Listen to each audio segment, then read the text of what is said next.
I just titled this Competing Voices. Competing Voices.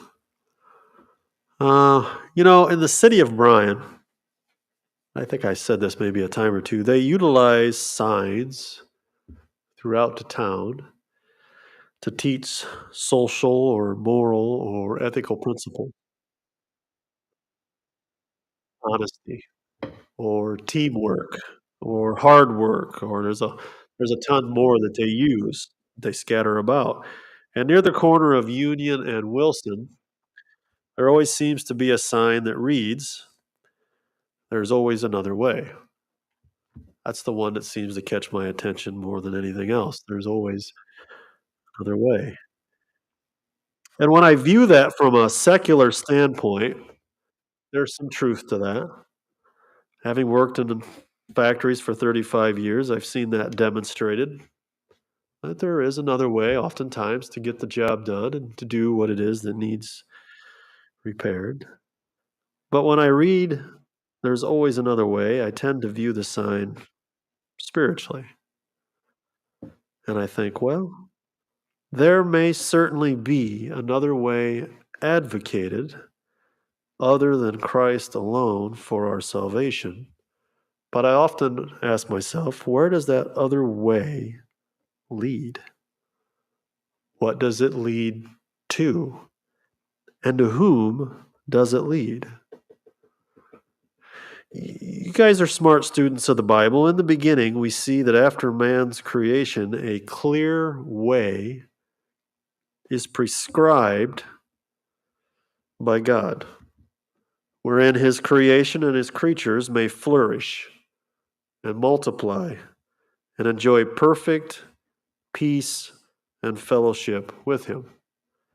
That the wisdom of God declared this to man, specifically Adam, but also Eve: you need only restrain yourself from the eating of this one tree and have nothing to do with it. In other words, if you obey this singular prohibition, okay, you'll live forever and abounding in truth and righteousness and knowledge. There's just one thing. One thing. And for a time, let's be honest, for a time, all was well. All was well. Until another way and another voice advocated something different. That was the way of folly, a way of death, a way of enmity with God. But here's the thing: the alternate way that was prescribed by the devil gave the appearance of wisdom and the ability to become wise. You see, when you go back to Genesis chapter 3, verse 6, and you read through that narrative, and you don't have to go there, there's a statement that Eve makes. She saw that it was a tree to make one wise. You see? It led to ruin, didn't it? It poisoned both the body and the soul. When you think about life, there really is only two ways and two paths. One is one prescribed by the wisdom of God, bound up in his holy and righteous nature. And two is the wisdom bound up in the folly of fallen man. So you either have the wisdom of God or you have the wisdom of man. That's really all there is. You know, when we look at the philosophers in days gone by, and even of those during the period of enlightenment, that's just the wisdom of man butting up against and railing against the wisdom of God. There's just two. And that's why I kind of like this passage, because here are the two. You know, we have the wisdom of God and we have the wisdom of man, both personified here in the feminine as we see. And if you like imagery, I love imagery in Scripture. If you like imagery and language that paints a picture for you or a portrait on the canvas of your mind, this is the text. Because after reading this and rereading this, I have a visual, right? As I work these things out in my mind. As I can see Lady Wisdom, I can see all her industry and all her activity and everything that she gets ready for people, right? And then she calls to her maidens and has her maidens go out onto the highest points of the hills and is imploring people to come and partake of everything that she's prepared, right? And to forsake the foolishness so that you might actually live. You might have life, life that honors God, life that glorifies God. I get this picture. And then I have the picture of the Lady of Folly and the fact that she has no industry at all. She doesn't prepare nothing, that she just steals what it is that she has. And yet people are attracted to it, right? That's the two portraits that are painted for me when I go through this. This is why I like this very much. Because I have two women, I have two houses, each has provisions to provide, each issues a call to come and partake, each promises the proceeds of wisdom, each will teach wisdom, but the results are vastly different, which points to the wisdom which was utilized to nourish their guests when they arrived at their homes, right? So it's very competing as you read through the statements. Well, let's look at Lady Wisdom first. And let's be honest, Lady Wisdom, we've already ran into on numerous occasions. In other words, it's not as though she's a new character in the story to which we know nothing of. Lady Wisdom has portrayed herself vividly and clearly throughout the course of the first 9 chapters.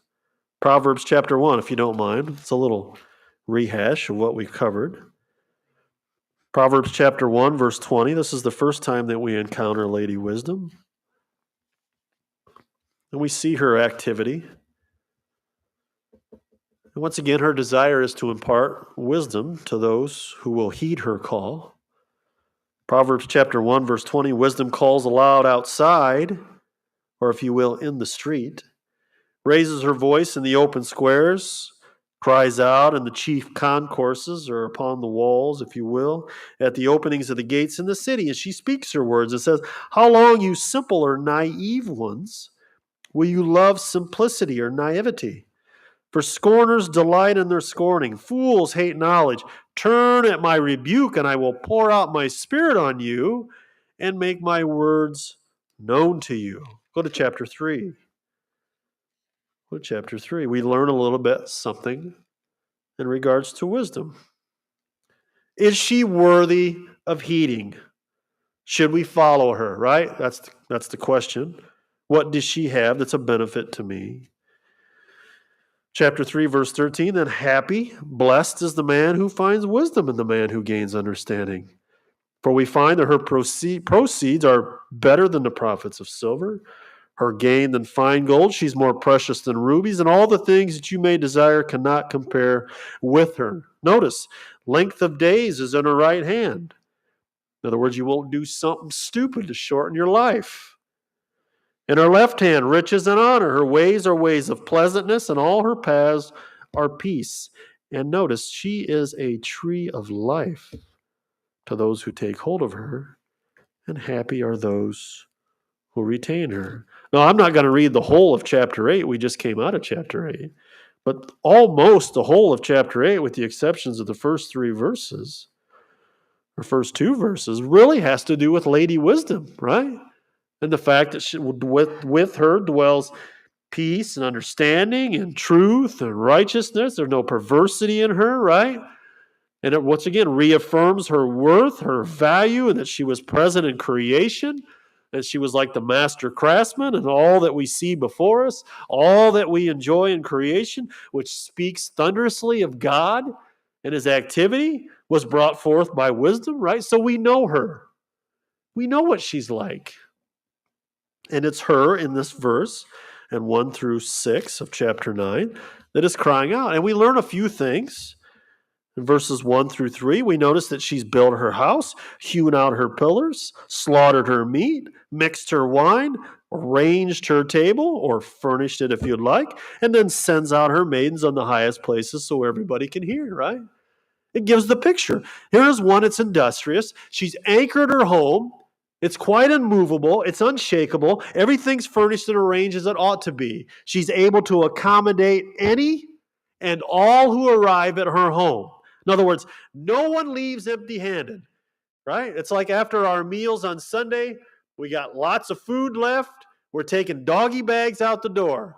What I'm saying is wisdom has prepared in such a way that you won't leave as though you didn't get what it is you needed. She has more than enough to provide those who come and heed her call. Now, the call extends how far? To the utter ends of the earth, folks.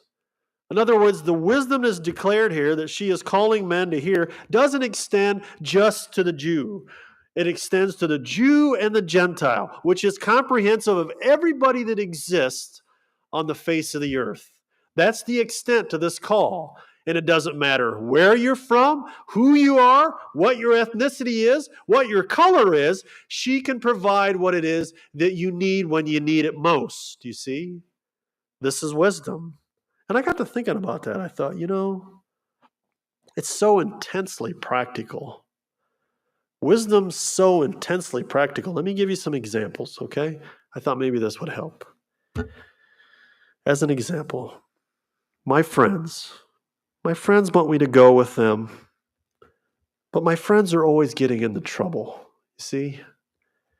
They're always stealing, cheating, always deceiving people, taking advantage of others. They're talking in ways they shouldn't be talking, using the Lord's name in vain, careless about his character, and yet they want me to go with them. What should I do? What should I do? Now, this is a question posed not to those that are just younger, could be those that are older and the middle-aged. There's pressures asserted. The desire to maintain friendship at all costs. What should I do? What does wisdom say? Hey, come on in here, and I'll help you to understand what you should do. You should have nothing to do with them. If that is the manner in which they are going to act and live and speak, don't have anything to do with them. Psalm 1, we read that. Was it last week, 2 weeks ago? Very clearly. Don't stand in the seat of the scornful, right? Don't sit amongst the assembly of the mocker. And I might have those reversed. Point being, you got to watch the fellowship that you have with people and the friendships that you establish. If your friendships are dragging you away from God, then why do you have those friendships? This is the wisdom that the Bible will give to us. This is wisdom's call. Another example. My boss wants me to do something unethical for the sake of monetary gain. What should I do?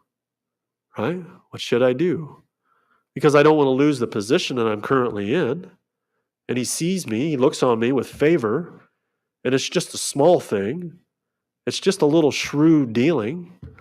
What should I do? Wisdom says, come on in. Let me tell you what you should do. Don't even think about defrauding somebody. Don't think about being underhanded. Why? Because you know what? It's not just you doing under the auspice of your own conscience. Who's present in it? The Lord's present. Why? Because he's omnipresent. He sees, he knows. Even before what's formed on your lips, he already knows. So it's not just you and the other party you're looking to defraud for the sake of your boss's pleasure. God is present. Wisdom says, hey, don't do that. Here's another example. The neighbor lady, the neighbor man, the coworker. They're trying to seduce me, trying to get me to sleep with them. What should I do? He's already dealt with adultery, chapter 4, 5, 6, 7. What does wisdom say? Well, in Joseph's case, it was run. Have nothing to do with it. Quench your desire and your thirst for the well which springs forth from your wife or your husband. Okay? If you're a man, your wife.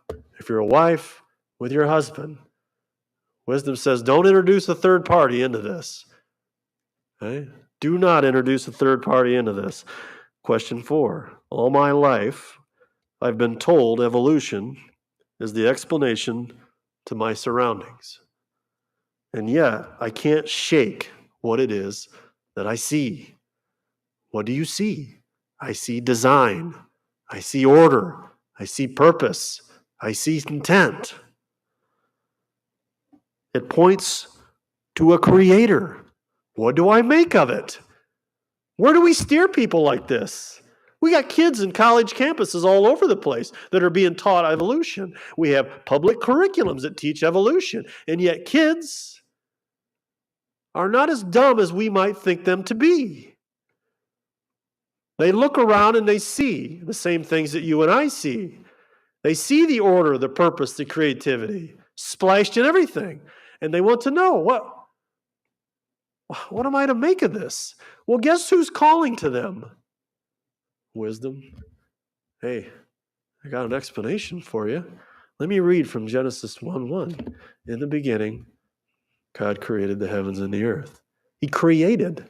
When you create, it is with intent and purpose and design, right? Question 5. Why am I here? Very philosophical. Why am I here? What is my purpose in life? Okay, that's what drove philosophers to spend all their time in the things in the writings that you and I touch on or touch base with.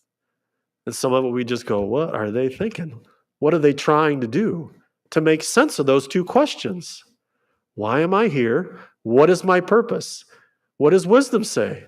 I have an answer for you. I know why you're here. God created you. Okay? God created you and knit you together in the matrix of your mother's womb. Fearfully and wonderfully you were made.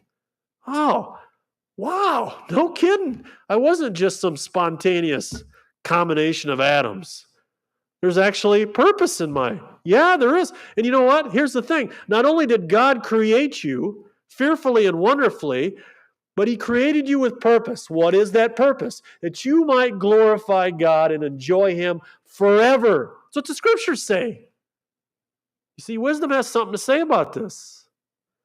Number 6, I feel as though I'm accountable to someone outside of myself. Who might that be? You have people with the realization that, you know what? It doesn't just end with me. It feels as though somebody else is watching over me. Wisdom says, hey, I got an answer. You're right. You're right. God does exist. And all creatures are accountable to him. And we have to give an account to him someday when we stand before his righteous bar of judgment. Last one. I feel dirty. I feel wretched. I feel miserable. And I feel sinful. Is there anybody that can help me? Anybody that can make me feel clean? Anybody that can give me peace? What does wisdom say? Oh, yeah. Yeah, there is. His name is Jesus Christ. And he died for you to take away your sin, that you might have life, and life abundantly in his presence.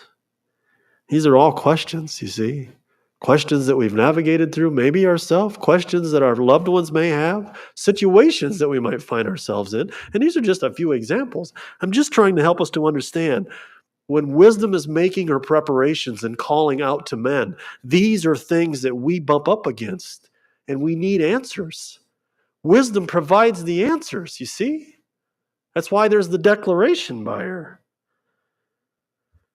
In all of it, wisdom is saying, turn in here, sit down, and I'll provide you what will satisfy the longing of your soul. You see? Because there's one thing that you and I need to understand is that we were made by God for God, and until we come to God, our soul longs for something to satisfy it. And only God through Christ can satisfy the soul, folks. See? Wisdom provides that, declares that. That's why she says in verse 5, come, eat of my bread, drink of the wine that I have mixed. Eat of my bread, drink of the wine. You guys know what that is. It's just to consume what is provided, right? To ingest. When you begin the spiritual consumption of God's wisdom, what will you leave off? You will begin to leave off foolish behavior and a foolish life. And you'll understand God, you'll understand the world around you, and you'll begin to understand yourself, which is probably disturbing more than anything else when you start to understand yourself. Now, here's the thing, though. There is another voice that competes for our affection, and that is Lady Folly. Okay? In some sense, we've already encountered her in the book, pictured as the immoral woman from other chapters. We learn here in verse 13 that she's foolish, she's boisterous, clamorous, and loud.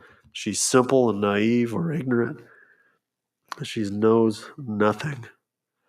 The immoral woman that we've encountered and bumped up against so far in the first 9 chapters relays to us her behaviors and her thoughts are morally contrary to the conduct that is set by God. She's devious, she's wicked, she's dishonest, and she ignores the truth. And in verse 13, we see her character as being clamorous, boisterous, loud, brash, brazen. She's undisciplined, ignorant, and doesn't even recognize that she herself is foolish. You see?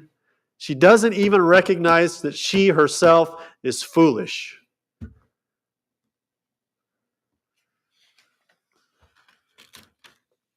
What is she prepared? Look at verse 13, 14, 15. What is she prepared? Do you see any preparations there? When you drop all the way to 17, you'll see that there is some stuff there, but all of it's stolen. This is why I say in the beginning, she has no industry. She doesn't work for anything, okay? She just steals and takes and deceives to take. This is Lady Folly. No meat, no wine, no table, no messengers, no maidens, no adornments, no trappings of any sort, no preparation. And yet, in spite of the fact that no preparations have been made, and there really is nothing there except what is stolen, the bulk of humanity listens to whose voice? Wisdom. No. The foolish woman. The foolish woman. And I thought, how in the world is that possible? She has nothing. But this is what she does have.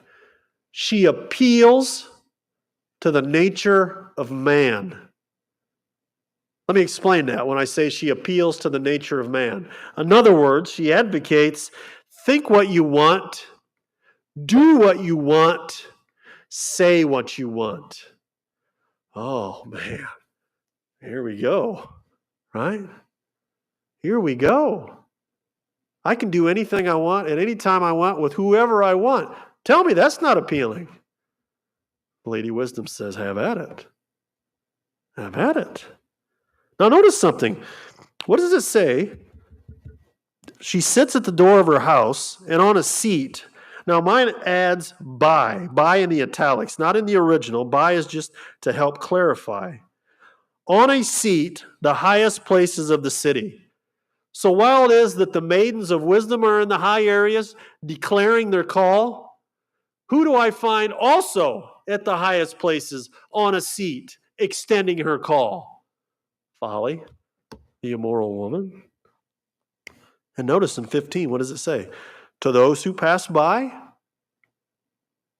who go straight on their way. Now don't skip that part where it says who go straight on their way, because this is the picture.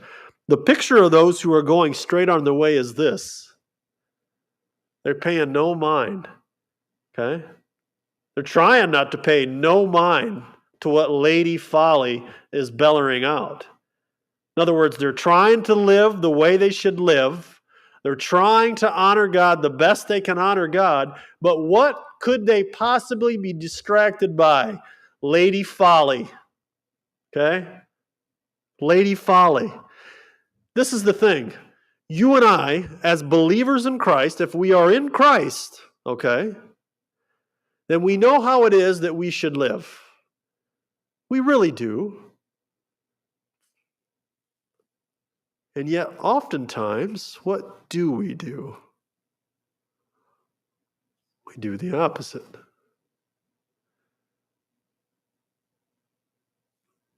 We're listening to Lady Folly, aren't we?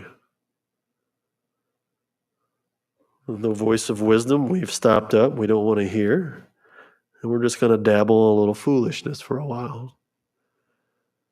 These people that are going straight by, they have a purpose. They have a place they want to be.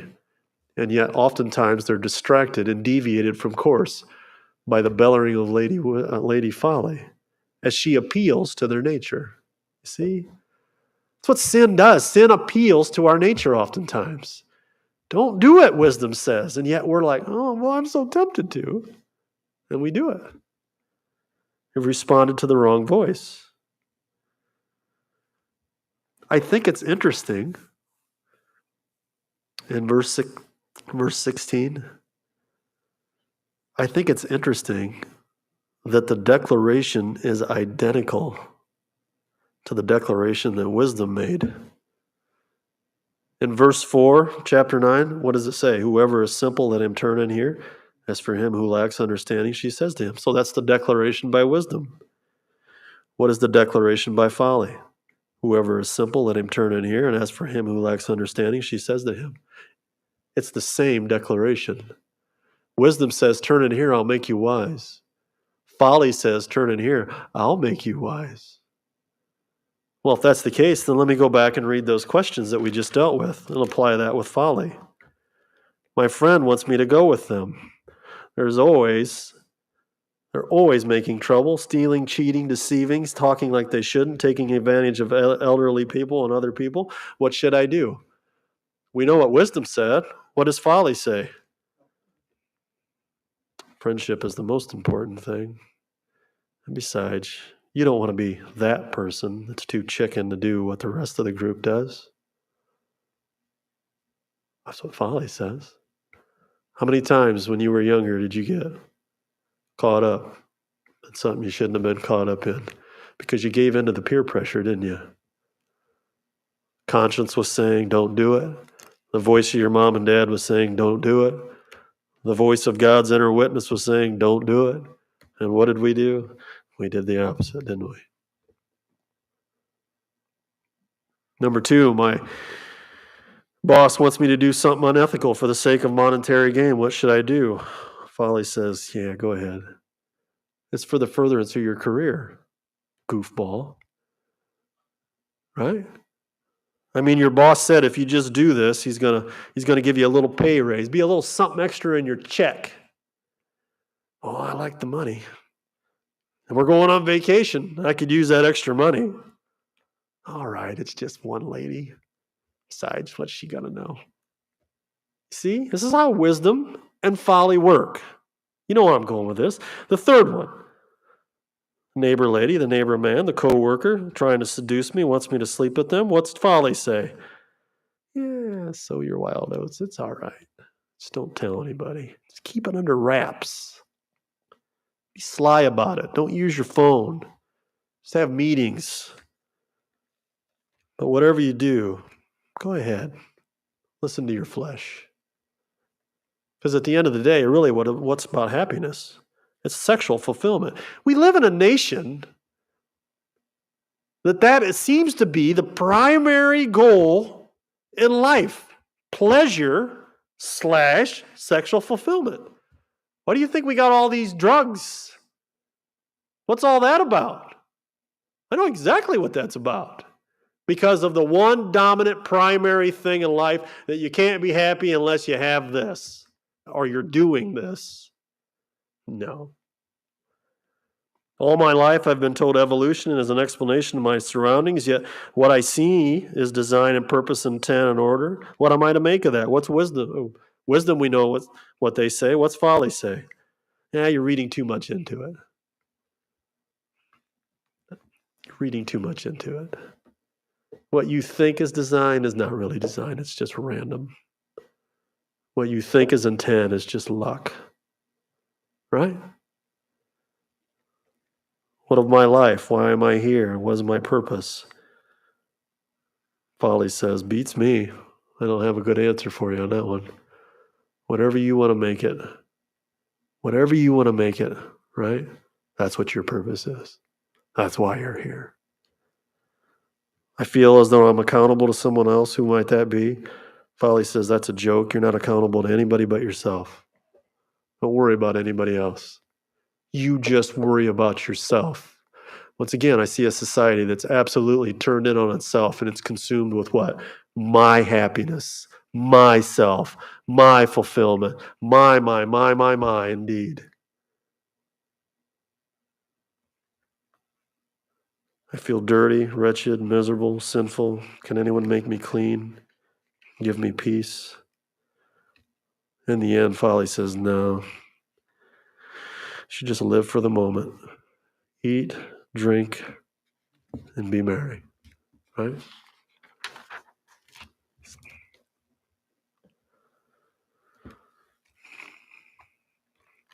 And what do we learn already from about Folly? She's ignorant. Matter of fact, I could use the term stupid here, because that would imply what is ignorant. She's simple. She's naive. She's foolish. And yet we listen to her all the time, don't we?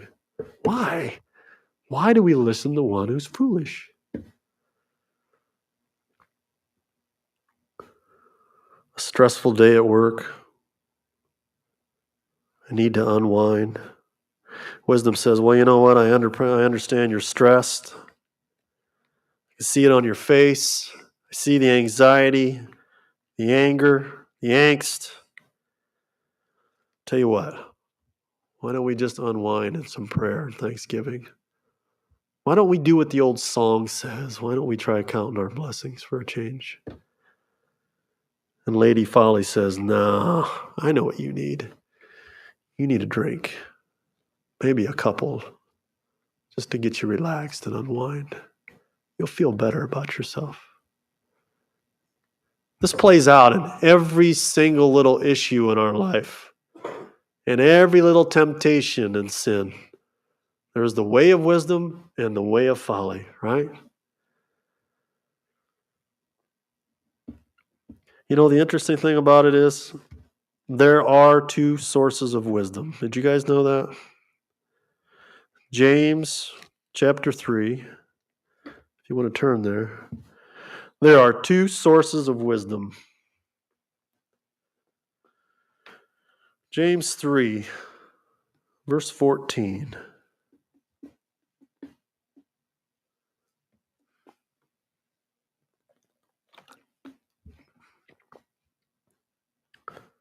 So you have two voices that are going to make you wise.